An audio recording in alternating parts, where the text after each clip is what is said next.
Good day guys and welcome back ulit sa ating channel. For today's video, Honda Wave 100 ay nagkaroon ng problema sa kanyang makina. Sabi nyo guys, bigla daw wala ang kanyang half clutch, no? Pagkatapos mapalitan ng bagong primary clutch at saka clutch spring.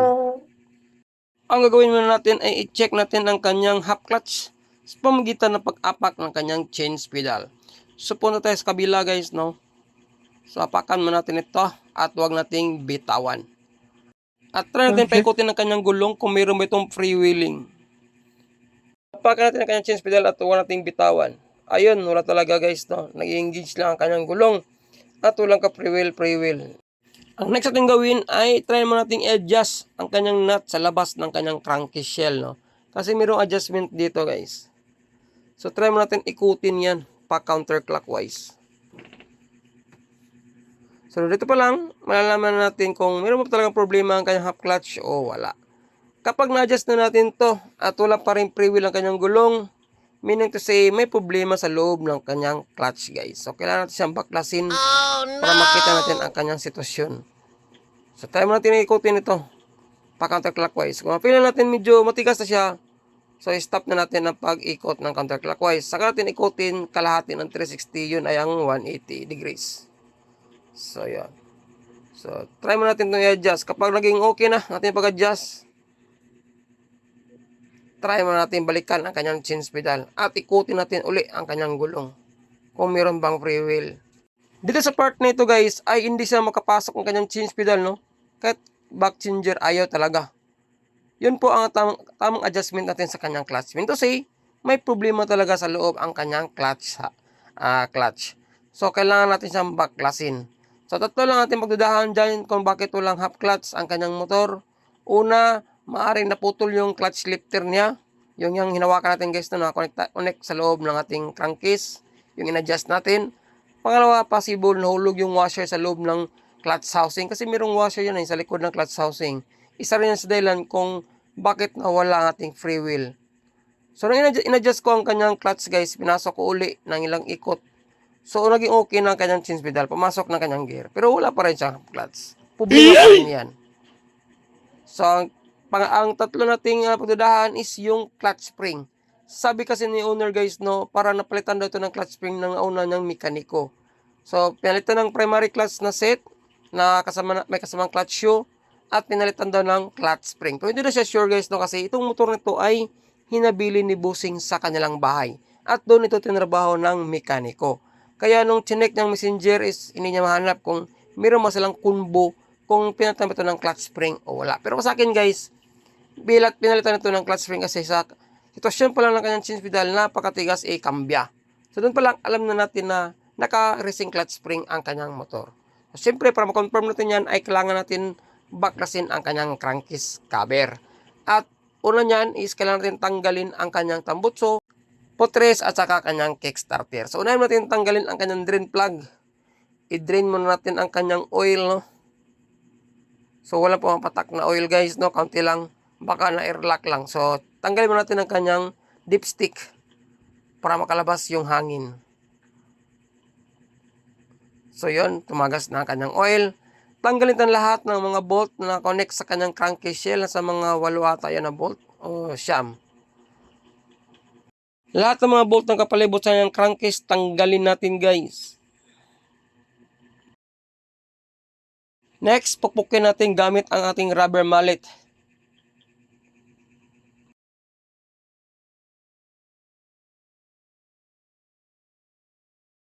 Tapos, i-check natin ang una natin pinagilaan, yung kanyang clutch lifter. Kasi mayroon pong pin o stopper ang ating clutch lifter. Kapag nabali yun, isa rin sa dahilan kung bakit ayaw mag-half clutch ang ating motor. So, check natin. Kapag nabali yan, umiikot-ikot po yung ating clutch lifter, no? Since okay naman ating clutch lifter at hindi naman siya umiikot-ikot, ibig sabihin, hindi naputol ang ating clutch lifter. Ito naman yung original na primary clutch ni Bossing, no? Ito po ay dinala niya, no? In case na meron tayong makita. At pwede pang magamit. So, yun. Hindi talaga mapili pagkinabangan, guys, kasi napakalalim na po ang kanyang primary clutch. So, itong clutch siya pwede pa, no? Pero ito yung primary clutch, pwede natin siya ipa-build up once magkaroon na si Bossing ng budget. So, ito yung kinabit ni naunang mekaniko, no? Ito po ay class E na clutch housing lang. So, para makita natin at ma-confirm natin Kung clutch spring ba? Ayun, hindi tayo nagkamali guys. May dalawang pula na racing clutch spring na kinabit sa kanyang clutch housing. Tanggalin natin ang kanyang clutch arm. So, maya-maya makita natin ang sitwasyon ng kanyang clutch spring guys, no? At doon ko explain sa inyo kung bakit nagkaroon ng ganyang senaryo na wala ang kanyang half clutch. Dahil po sa racing clutch spring na kinabit ng naunang mekaniko. Kahit anong adjust natin sa kanyang clutch, sa kanyang cranky shell, o sa kanyang clutch lifter, ay wala pa rin free wheel ang kanyang makina o ang kanyang gulong. Tanggalin ang bolt sa kanyang centrifugal. So, 3 bolt po yan guys na maliit na 5mm ang kanyang sukat.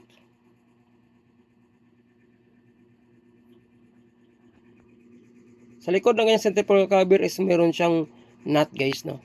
Yan po ay tinatawag natin castle nut. So para matanggal natin yan, kailangan natin gagamit ng castle wrench. So meron po yung washer na nakalock, no. Kailangan natin siyang baklasin. Kasi pag natin binaklas, hindi makapasok ang ating castle wrench.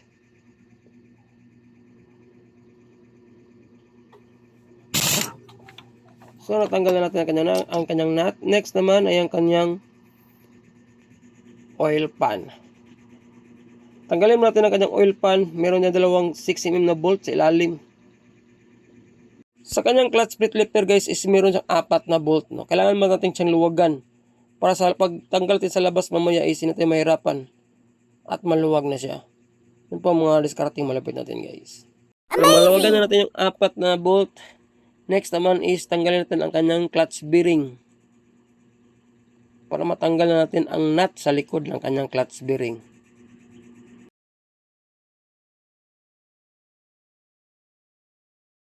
Pinahirapan pa tayo sa kanyang bearing guys. Medyo may kahigpitan ang pagbalik sa kanyang bearing sa kanyang clutch plate lifter.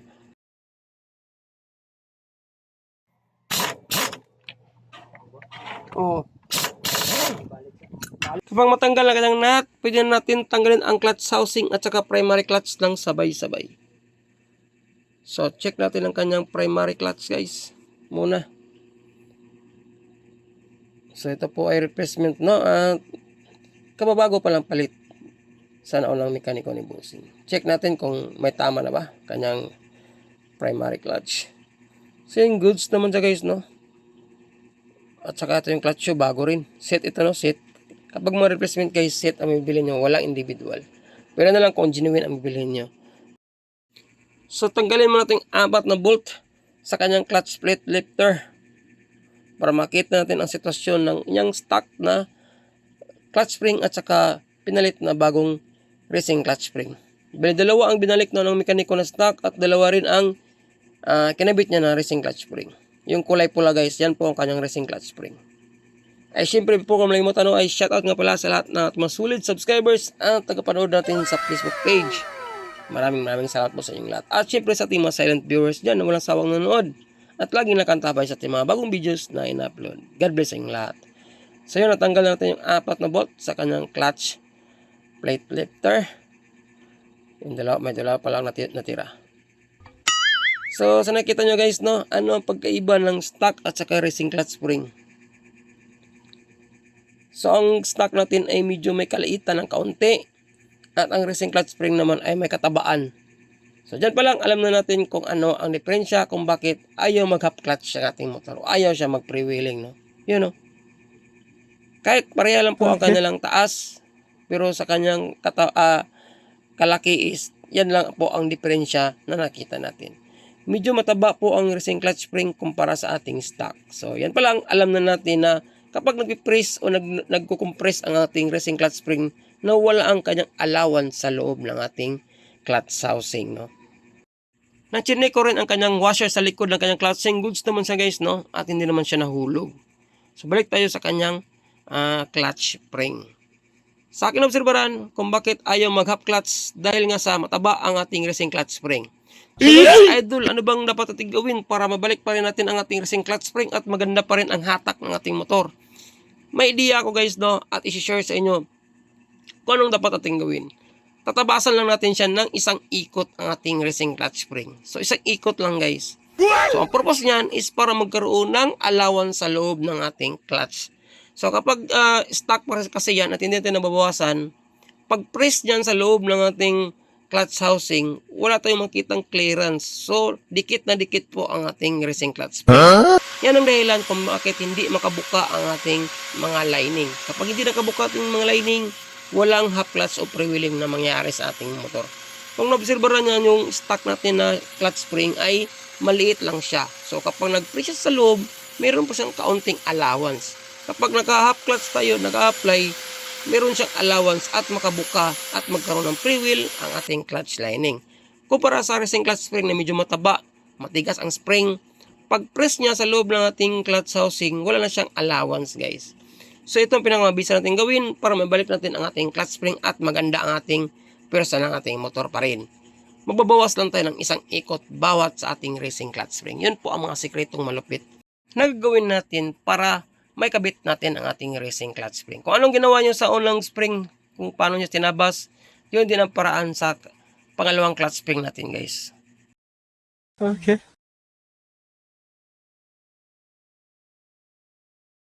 Marami na naka-experience nito no, yung mga DIY, nakakabit ng mga racing clutch spring, at yun ang dahilan, bigla na lang nawala ang kanilang half clutch o freewheeling guys no. So ito, malaking tulong ito sa mga nagpaplanong magkabit ng racing clutch spring at gustong may balik ang half clutch. Ito lang gawin nyo guys, bawasan nyo na siya ng isang ikot. Kahit po 4 na clutch spring ang ikabit ninyo. As long as, babawasan nyo lang siya ng isang ikot. So yun, okay na ang ating racing clutch spring guys no. Lilinisin na natin yung mga dulo niya para hindi masyadong matulis.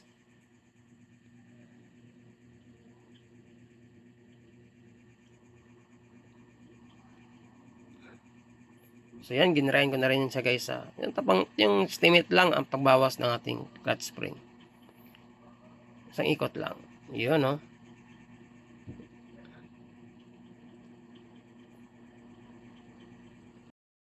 Ay syempre guys, kung ikaw ay bago pa sa channel at ngayon lang napadpad, huwag kalimutang mag-subscribe. Kung sa tingin ng video ito ay malaking tulong sa pagresolba sa inyong motorsiklo. Maraming salamat. Tapos na natin maputulan ng ating clutch spring at syempre ready na ibalik sa ating clutch housing. Ayos. So pwede natin ilagay yung kaputol sa ilalim guys no.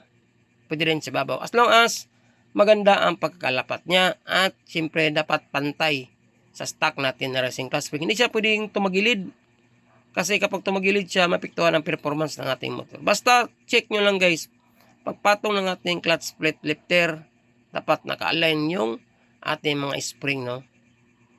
Okay. So, check nyo lang, unti-unti nyo lang at huwag nyo lang madilin. Ang importante is tama ang pagkalagay natin sa ating clutch spring. So medyo may kaiklian na ng kaunting ating racing clutch spring guys no. Kumpara sa ating stock. Kasi yung stock natin is malayo ang kanyang ikot at the same time maliit ang kanyang spring. Di tulad ng racing clutch spring is same lang haba kaya lang mataba lang siya guys. Kaya pag press natin is wala na siyang clearance sa loob ng ating clutch housing. So hindi na siya makabuka at tinirkaroon ng freewheeling ng ating motor. So ito lang paraan. Magbabawas lang tayo ng isang ikot bawat racing clutch spring natin. Halimbawa, kung 4 ikabit nyo, ganun pa rin yung paraan guys. Bawas pa rin isang ikot. Bali, 4 na po ang mabawasan ninyo. So, yan. Yan pa lang pinaka-importante. So, wag nyo lang madiliin. Ang importante, i-check nyo bawat sulok ng ating spring na hindi siya tumagilid. So, umpisa lang yan, mahirap i-align. Pero kapag makuha nyo na guys, bawat kanto ng ating spring is tuloy-tuloy na yan ang paghigpit natin. No? Yun lang po ang pinaka mahirap sa part na ito. Kasi yung dalawang spring natin is hindi pantay yung spring guys. Kasi nga binawasan natin ang ikot. So, kapag lumapat na yung dalawang spring natin na mataba at yung dalawang spring natin na stock, doon yung siya unti-unting sikotin para pumatong ng tama ang ating clutch lifter. Tulad ng nasa video guys, ganyan ang ginawa. Diba? So, kapag okay na ang dalawang spring, saka natin ilagay ang dalawang bolt. So, for the meantime, i-align muna natin siya guys. Dapat tama po ang pagpatong natin sa ating clutch lifter. Diba? So, wag mo natin siyang ilapat lahat guys sa ating clutch wheel ha. So, ilagay mo natin yung clutch wheel natin sa loob ng ating clutch housing para magkaroon ng alignment ang ating mga lining.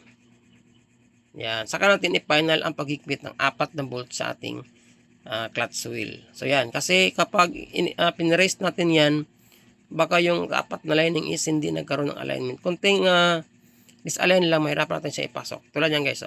So, unti-unti mo natin pukpukin yan para ma-align. Kapag ma-align na yan at pumasok ng ating mga lining, saka natin i-final lang 4 na bolt ng ating clutch plate lifter. Yun lang. So, kapag okay na siya, saka natin ilagay ang 2 bolt na yan para sa pinali na paghigpit natin sa 4 na bolt ng ating clutch plate lifter. Yun ang mga diskarte guys, na mga pang basic na diskarte lang. Pero malaking tulong na sa mga nag-DIY at mga planong backlash assemble sa inyong clutch. Okay.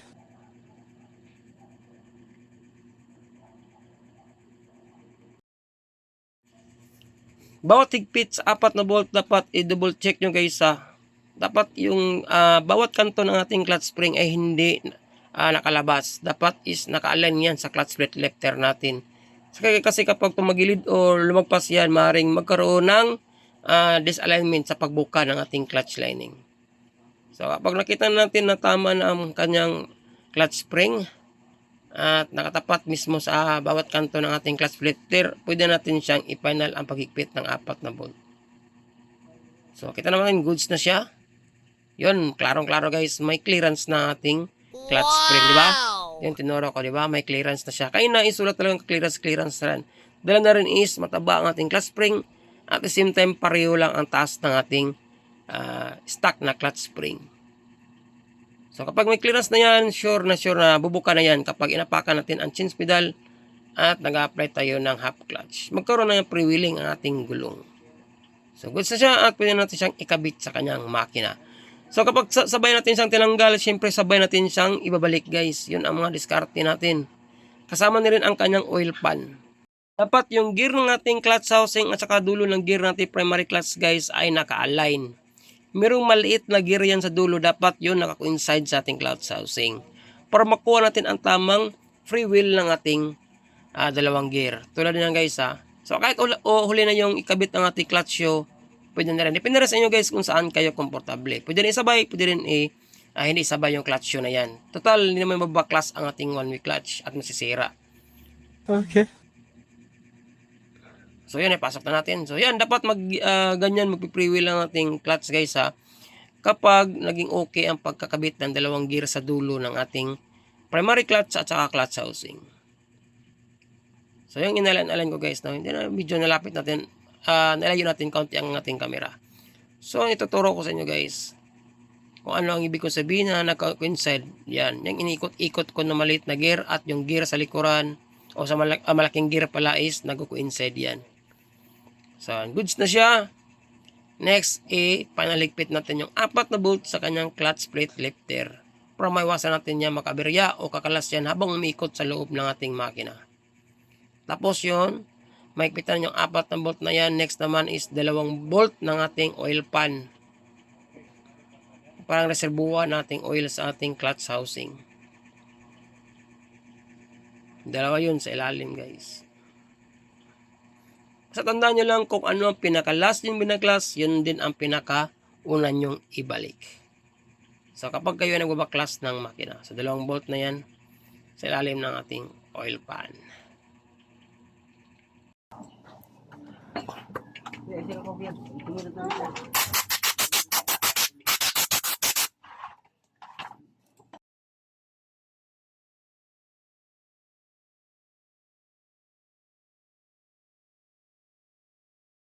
Kapag tapos na natin may kabit ang 2 bolt ng ating oil pan, next naman is ilagay natin ang mga washer ng ating primary clutch at saka clutch housing.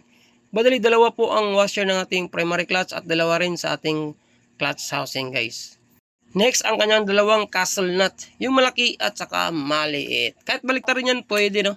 Importante hindi siya pressure ang pagkakabalik natin at kamay-kamayan lang natin. Saka natin gamitan ng air impact wrench.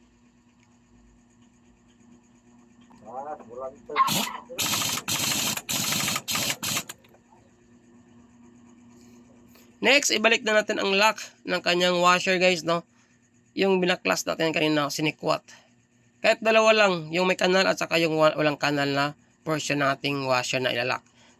At next, ang kanyang centrifugal cover at ang kanyang tatlong 5mm na bolt.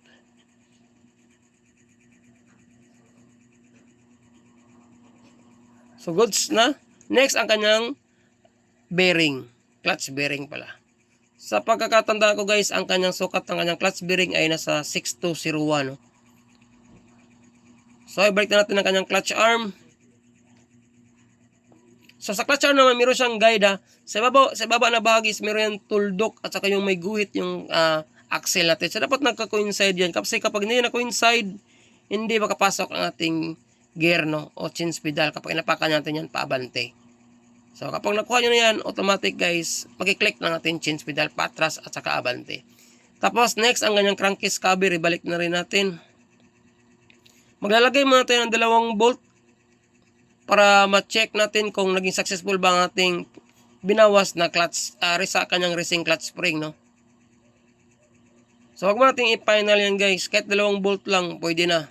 Saka natin ipa-final pag once nakuha na natin ang freewheeling sa kanyang gulong. O ang kanyang half clutch.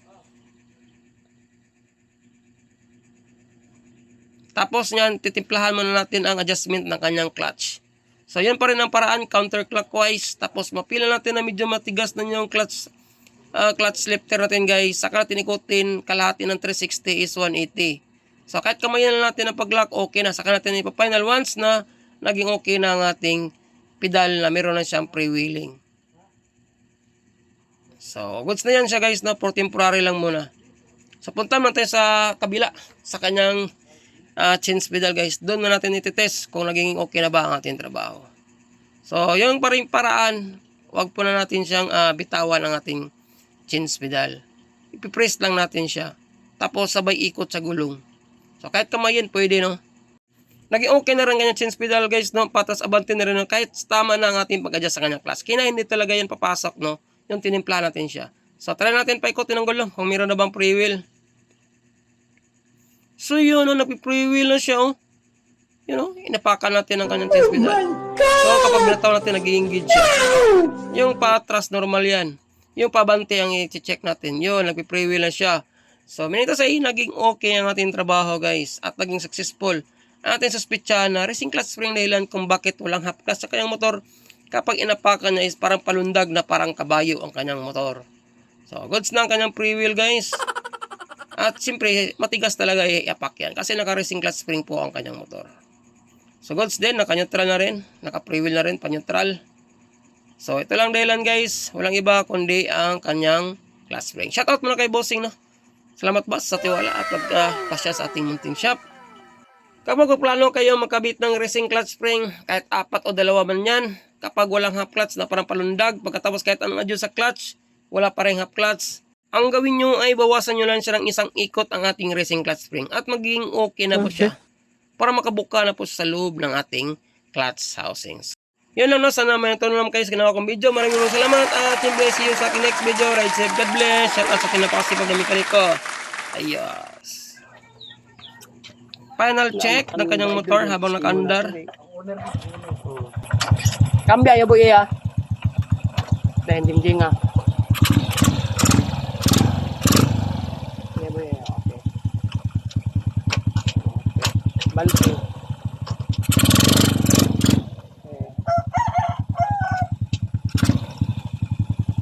Oke. Dulu dapat ya, buat ban, Pak. Oh, wiring lah wiring ah.